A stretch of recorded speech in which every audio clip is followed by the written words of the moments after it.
Maintenant que vous êtes qualifié pilote de ligne ou pilote professionnel, il va falloir garder les compétences jusqu'à ce que vous décrochiez votre premier emploi en compagnie. Et ça peut prendre un certain temps.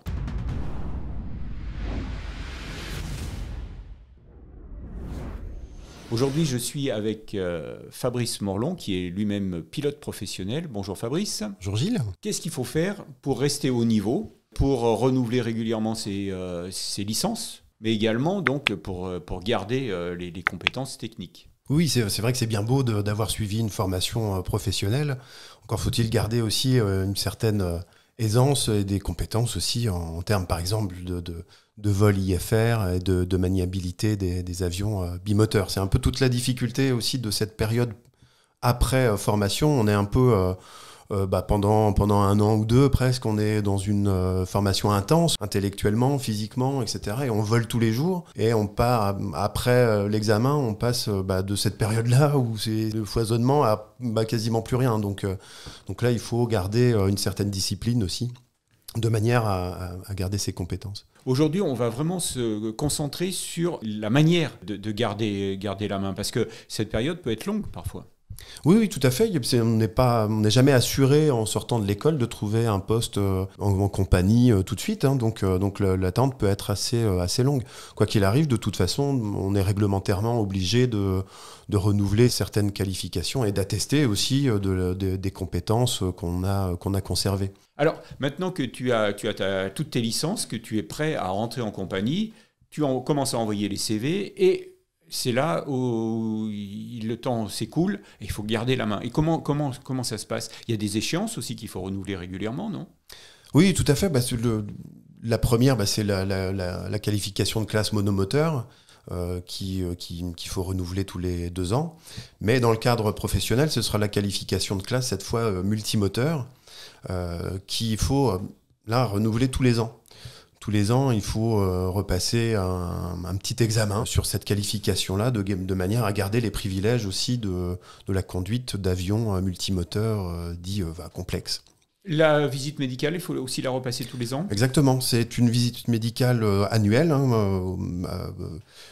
la classe 1 en fait, le médical de classe 1 doit être validé tous les ans. Ça se fait au même titre que la classe 2 par exemple, qui elle est valable pour 5 ans. Donc c'est des choses, c'est des butées aussi à se rappeler, parce qu'il faut vraiment être à jour de ces qualifications qui sont très importantes aussi pour la suite et pour le recrutement ensuite en compagnie. Il faut avoir des qualifications valides. Alors, renouveler une qualification, c'est donc à pouvoir attester d'un niveau. Ça veut dire donc que pendant cette année, il va falloir que tu continues à t'entraîner. Il faut continuer à piloter. Comment ça se passe là? Parce que là, on est à nouveau sur des machines qui sont chères. Les avions coûtent cher. Donc faire des vols d'entraînement, ça revient cher. Comment on résout ce problème économique? Alors ça, c'est vrai que c'est un problème particulier parce qu'en plus, dans les aéroclubs, c'est rare d'avoir des avions multimoteurs. Donc la solution la plus économe et la plus simple, c'est d'utiliser un simulateur. Que ce soit, ça peut être un simulateur dans l'école où vous avez appris. Vous avez forcément appris sur un simulateur de multimoteur avant de mettre les fesses dans l'avion réel. Donc ça peut être une séance avec un instructeur. Ça peut être cette solution-là. Qui coûte moins cher que de voler dans le vrai avion.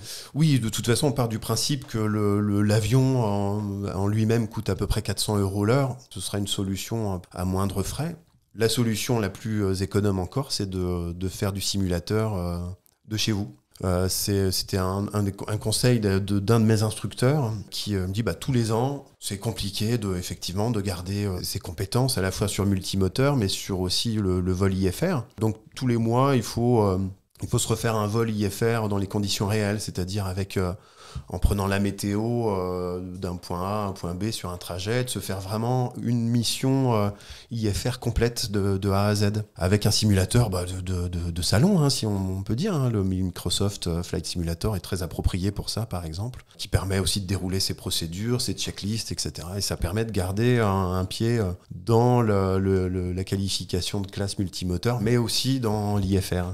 Donc c'est comme ça que tu procèdes, toi? Oui, c'est ça, c'est tout à fait ça. C'est de faire, de m'astreindre tous les mois ou un peu plus, hein, parce que bon, c'est aussi plaisant de faire un peu de simu, de s'astreindre vraiment à cette discipline-là, de faire tous les mois une approche, une percée, IFR. Voilà, au-delà de la partie ludique, c'est aussi votre carrière, quoi. C'est une profession il faut maintenir ses compétences de manière optimale. Et alors donc depuis que tu as fini ton cursus de formation, est-ce que tu as déjà été obligé de renouveler une fois tes licences? Oui, c'est assez récent d'ailleurs, hein, il y a 15 jours, j'ai dû renouveler ma qualification de classe multimoteur, qui d'ailleurs est souvent associée à une revalidation aussi de l'IFR, la qualification de voleuse d'instruments, est associée généralement à la qualification de classe multimoteur. Et ça s'est bien passé? Ça s'est bien passé, oui. Ouais.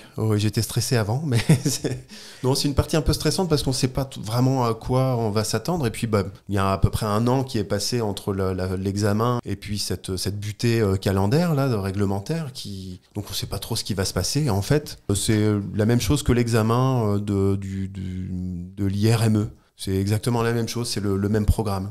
Donc, on va commencer, on va faire un atterrissage, un arrêt sur piste, un arrêt décollage. On va partir ensuite en IFR sur un trajet. Moi, j'ai fait Merville-Le Touquet, par exemple, sur un trajet où on gère la communication, etc., l'arrivée. On a une branche tranquille.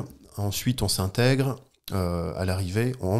Malheureusement, on a une panne de moteur à ce moment-là. Donc, on évolue sur un seul moteur à partir de ce moment-là quasiment tout le temps. Comme ce qui se passe à l'examen initial. Donc voilà, il n'y a pas de surprise, il n'y a pas de stress à avoir. On est vraiment dans du connu, quoi. Donc ça veut dire que tous les ans, jusqu'à ce que tu décroches ton premier emploi en compagnie, il va falloir donc repasser en quelque sorte cet examen. Et donc là, tu viens de nous expliquer que ta méthode simulateur, entraînement régulier, est la bonne puisque ça a marché une première fois. Oui, ça a marché. Alors, c'est sous les conseils d'un instructeur très avisé d'ailleurs, parce que ça permet aussi de cette méthode-là de garder la main sur les procédures d'urgence. Par exemple, en cas de panne moteur, vous avez une procédure particulière à appliquer. Et ça, si vous ne le faites pas régulièrement, c'est des choses qui s'étiolent au fur et à mesure du temps. Et de garder cette pratique-là permet d'avoir une réactivité assez intéressante au moment du test, quoi. Enfin, puis le jour où ça se passe, quoi. Eh bien, merci Fabrice. J'espère que tes conseils vont être utiles. Fabrice vous a donné les meilleurs conseils pour maintenir à niveau vos compétences. Si vous voulez suivre une formation de pilote de ligne, vous avez le choix entre formation intégrée et formation modulaire. Vous avez tous les détails dans cette vidéo.